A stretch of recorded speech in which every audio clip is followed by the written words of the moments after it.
সেটা আবরণ মাত্র। সেটা তো যেমন একটা নারকেলের ভিতরে যে আমরা নারকেলের স্বাদ পেতে হলে খোসাগুলো ছটা, যেটা আমাদের সুস্বাদু বা আমাদের যে বর্ধিত যে নির্যাসটা পেতে হলে আমাদের এই খোসাগুলো ছড়তে হবে। তো ভিতরে যেহেতু নারকেল আছে, বাইরে থেকে আবরণ থাকায় সেগুলো কিন্তু ভালোভাবে সুরক্ষিত থাকছে। সেই জন্য আমাদের এই ধর্ম দানশীল এবং ভাবনা, এই ত্রিবিধ দান কর্ম যেমন করতে হবে, শিলাকেও প্রতিপালন করতে হবে, তেমনি ভাবে আমাদের সেই ভিতরের অংশটা যদি পেতে যায় তাহলে আমাদেরকে ভাবনাতি কর্ম সম্পাদন করতে হবে। তাই প্রতিটি মানুষের দুইটি অংশ আমাদের জীবনভর যেগুলো আছে সেটা আমরা প্রবর্তন কালের মধ্যে আছে। এই প্রবর্তন কাল অর্থাৎ জন্ম থেকে মৃত্যু আগ পর্যন্ত যে কালটা আছে সেটা হচ্ছে প্রবর্তন কাল, এবং মৃত্যুর সাথে সাথে যে কালটা আমাদের অতিক্রান্ত হয় সেটা হচ্ছে আমাদের প্রতিসন্ধি কাল। কারণ মানব জীবনে যিনি কুশল অকুশল ভালো মন্দ যে কর্মটা তিনি সম্পাদন করবেন তা মৃত্যুর সাথে সাথে প্রতিসন্ধি রূপে তিনি হয়তো মনুষ্যকুলে, দেবকুলে, তেজকুলে, প্রেতকুলে বা ব্রহ্মকুলে, দেবলোকে যে কোনো একটা তাকে প্রতিসন্ধি লাভ করতে হয়। তো আজকের যে উদ্দেশ্য করে তাকে দিচ্ছেন, তো আমরা তো যেহেতু তথাগত বুদ্ধ সময়তে তিনি জানতেন তিনি কোথায় আছেন, এবং যখন তাকে প্রয়োজন তাহলে এই যে কৌশলময় কর্ম সম্পাদনের মাধ্যমে পুণ্যদানের প্রভাবে তিনি সেই পুণ্যটা লাভ হয়। কিন্তু আমরা সেটা তো দেখতে পাচ্ছি না তিনি কোথায় আছেন, যার কারণে আমাদের বারংবার কুশল কর্ম সম্পাদন করতে হয়।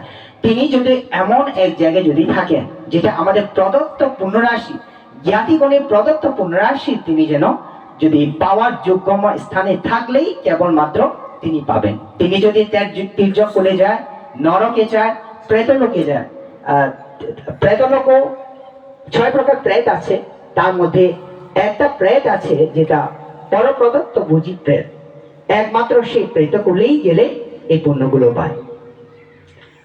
অন্যথায় অন্য যে কোনো কুলেই গেলে তিনি এই পুণ্যগুলো পায় না। অর্থাৎ তিনি যদি নিরয় বলে যান ভোগ করতে হবে যতক্ষণ না পর্যন্ত সেই কর্মের শেষ হবে। তির্যক কুলে গেলেও তিনি তাকে ভোগ করতে হবে। মনুষ্য কুলে আসলেই তার এই পুণ্যগুলো প্রয়োজন নেই, কারণ মনুষ্য কুলে তিনি পুণ্যকর্ম সম্পাদন করা হেতু তার মধ্যে আছে। তেমনি ভাবে দেবকুলে, ব্রহ্মকুলে এই পুণ্যগুলো তার প্রয়োজন নেই।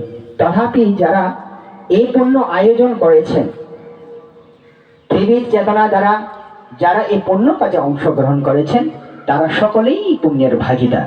সেজন্য আমাদের সকালেও শ্রদ্ধেয় ভান্তে বলেছেন আমাদের মৃত্যু 4 কারণে হয়। একটা হচ্ছে পুণ্যক্ষয়ে মৃত্যু হয়, আর একটা হচ্ছে কর্মক্ষয়ে মৃত্যু হয়। আবার কর্ম বা পুণ্যক্ষয়ে মৃত্যু হয়, আরো একটা আছে উপচ্ছেদক, নিভে যেতে পারে। আবার তেল এবং সলিলতা সেটা শেষ হয়েও সে প্রদীপ নিভে যেতে পারে। আবার উপঘাতক যেটা বলা হয়, হঠাৎ কোনো ঘূর্ণিঝড়ে বা প্রবল বাতাসে এই প্রদীপটা নিভে যেতে পারে। ঠিক তত আমরা জাগ্রত থাকি, কারণ মানব জীবনে হেতু কুশল কর্মের হেতু অত্যন্ত প্রয়োজন। কারণ এই পুণ্যের কারণেও মানুষ বেঁচে থাকতে পারে। সেই জন্য বলা হয়েছে আজ মরি কি মরি কাল, মরণে কি আছে কাল, তৈরি থাকো সর্বকাল করো স্মৃতি মরণ। কারণ হচ্ছে সর্বক্ষণ আমাদেরকে মৃত্যু চিন্তাও চিন্তিত হতে হবে। কারণ আমরা যে জন্মগ্রহণ করেছি মৃত্যুটা একদিন আমাকেই হতে হবে। কিন্তু আমাদের এই না জানার কারণে, সেটা হচ্ছে একমাত্র আমাদের অবিদ্যার কারণে। অবিদ্যার কারণে আমরা সেই ভালোটা দেখতে পাই না, যার কারণে আমিত্ব ভাব থাকার কারণে আমাদের লোভ, দেশ, মোহ এগুলো আমাদেরকে আঁকড়ে ধরে, যার কারণে সঠিক সৌন্দর্যতা আমরা উপভোগ করতে পারি না। যার কারণে প্রজ্ঞা প্রয়োগ করতে পারছি না বলে আমরা সকলে আমিত্বের মধ্যে থেকে যায়। যার কারণে আমিত্বের কারণে আমাদের এই লোভ, দেশ, মোহ, অন্যকে হিংসা করা, অন্যের নামে সমালোচনা করা, এইগুলো আমাদের মধ্যে মুহূর্তের মধ্যে এসে যায়।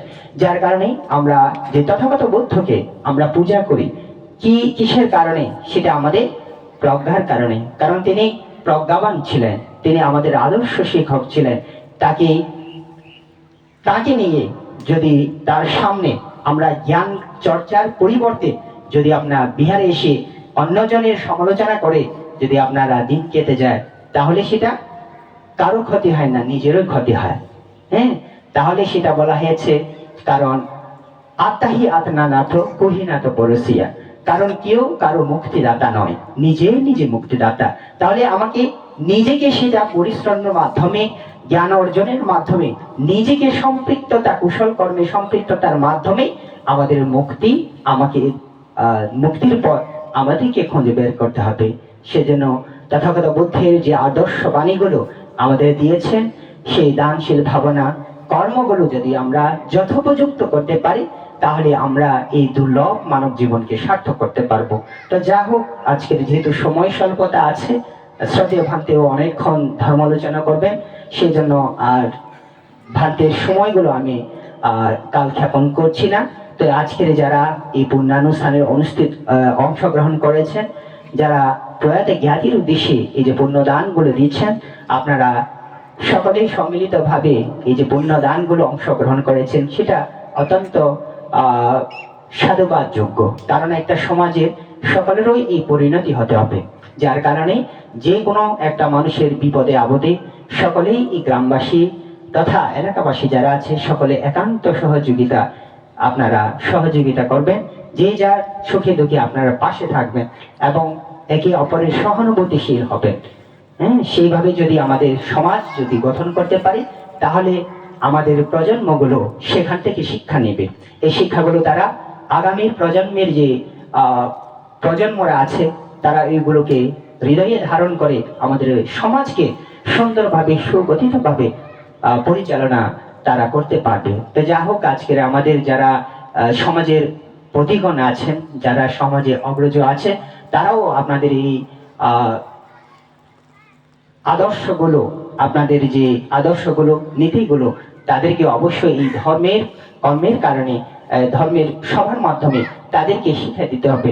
কারণ এইগুলো তারা যদি শিক্ষা গ্রহণ করতে পারে, যথোপযুক্তভাবে জ্ঞানের প্রয়োগের মাধ্যমে আমাদের এই ধর্মকে আমরা যদি সুন্দরভাবে পরিচালনা করতে পারি, তাহলে মানব জীবন, ইহ জীবনে যেমন তারা সুখে অবস্থান করতে পারবে, তেমনি অনাগত জীবনে তারা যে পথগুলো প্রদর্শনের মাধ্যমে আপনারা যদি তাদেরকে যদি সে পথটা প্রশস্ত করে দেন, তাহলে পরবর্তী প্রজন্মরা সেই পথে প্রতীক্ষয়ে আপনারাও উপকৃত হবেন। কারণ তারা যদি আদর্শবান হয়, তাহলে যারা সমাজের গুরুজন আছেন, তারাও তাদের কাছে সম্মান পাবেন। হ্যাঁ, এইভাবে যদি আমাদের সমাজ চলে, তাহলে গুরুজনকে পূজা করা, যারা কৃতজ্ঞ ব্যক্তি আছে তাদেরকে কৃতজ্ঞ জ্ঞাপন করা এবং একে অপর প্রতি সহানুভূতিশীল হওয়া, এই কর্মগুলো আমরা করতে পারি, তাহলে আমাদের জীবন তথাপি আমাদের সমাজ, আমাদের দেশ সুগঠিত হবে। তাই যা হোক, আপনারা আজকের এই পুণ্যান অনুষ্ঠানে যারা অংশগ্রহণ করেছেন, আপনাদের এই হৃদয়টা, আমাদের এই অনিত্যতা সবসময় দর্শন করবেন। কারণ আমাদের অনিত্য দর্শনের মাধ্যমে, আমাদের এই ভাবনার চেতনার মাধ্যমে আমাদের জীবনকে আমরা সুন্দরভাবে পরিলক্ষিত করতে পারবো। তো যা হোক, আজকে এই পুণ্যানুষ্ঠানের আগত আবারও পূজনীয় শ্রদ্ধেয় ভান্তিদেরকে আমার সশ্রদ্ধ চেতনায় বন্দনা নিবেদন করে, আপনাদের সকলেই যারা এই পুণ্য কাজে অংশগ্রহণ করেছেন, আজকে সহধর্মী সহ পরিবারের পুত্রকন্যা, পুত্রবধূ সহ যারা এই পুণ্যানুষ্ঠানের জ্ঞাতিবৃন্দরা উপস্থিত, জ্ঞাতি সহ আপনাদের সকলের প্রতি আমার পুণ্যরাশি প্রদান করে আমার সংক্ষিপ্ত দু একটি ধর্মকথা এখানে সমাপ্ত করছি। সব্যই সত্তা সুখিতান্ত, জগতের সকল প্রাণী সুখী হোক। সাধু সাধু সাধু।